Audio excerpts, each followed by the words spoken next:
Hello and welcome back to another chart of the week. I'm your host, David, with Agricultural Economic Insights. And today I'm talking about median farm income, the measure, the statistic, the figure, the estimate. It's back, but the insights aren't always obvious.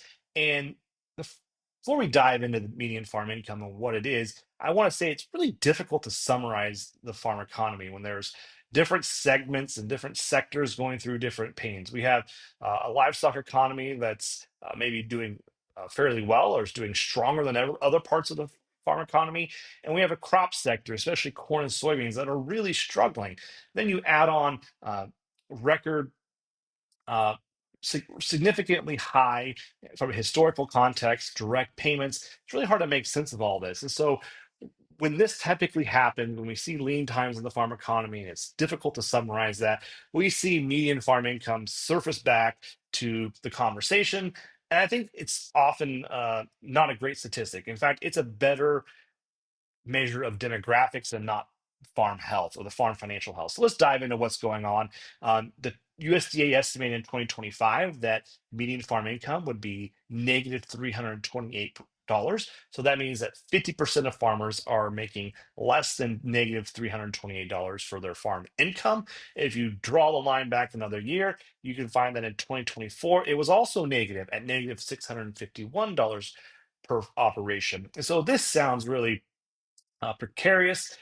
But of course, we have to understand what's behind that. So the first chart I want to show you is median U.S. farm income going back to 1996, and you can see that median farm income is almost always negative. In fact, on only two occasions, it was positive. And in fact, that earlier number that I told you for 2025, that negative 360 some dollars, that's actually the fourth highest median farm income. So median farm income isn't conveying this tight farm economy, and that's because it's a demographic measure. So what I want to point out is USDA has a way for slicing this data from different segments, and one of the segment slices is looking at residence farms, which they're defined as having a primary occupation other than farming.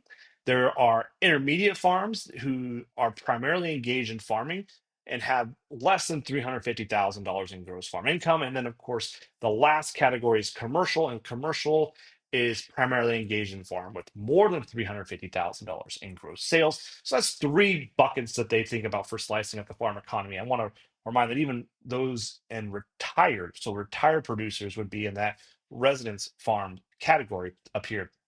So how does farm income look? So we looked at on-farm income, we looked at off-farm income, so a little more than just that farm income story from above. And then, so those are the bars that we have stacked there. And then we show how big each of those categories or each of those segments are as a share of all US farms. So about 50 plus percent, I think it's 52% of US farms are in this residence category. Again, they have another primary occupation. Their off farm income in 2023 was negative $1,100. Their off-farm income was nearly $140,000 per year.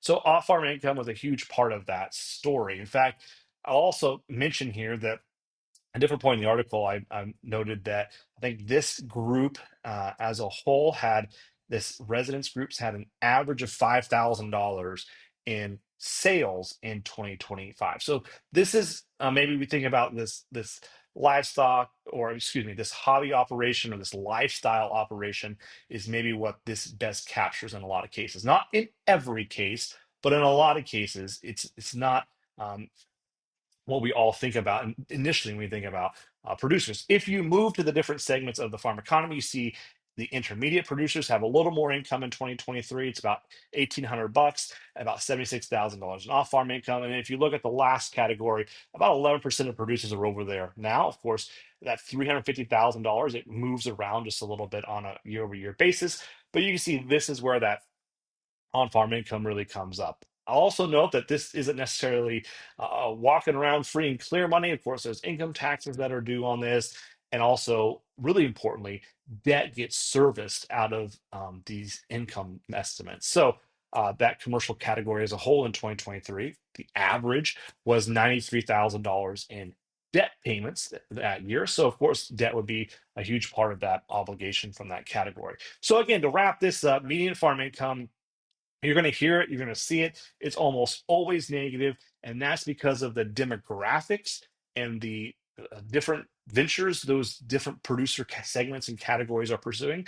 So that residence farm has low off farm or low on farm income, and they represent a majority of producers. And then you think about those commercial producers that have a lot of on farm income, that rely on farm income for their operation and have more than $350,000 in gross farm sales. They are a very small segment of the farm economy. That's all we have for this time. Until next week, stay curious. And if you want to read the article, click the link down below. See you soon.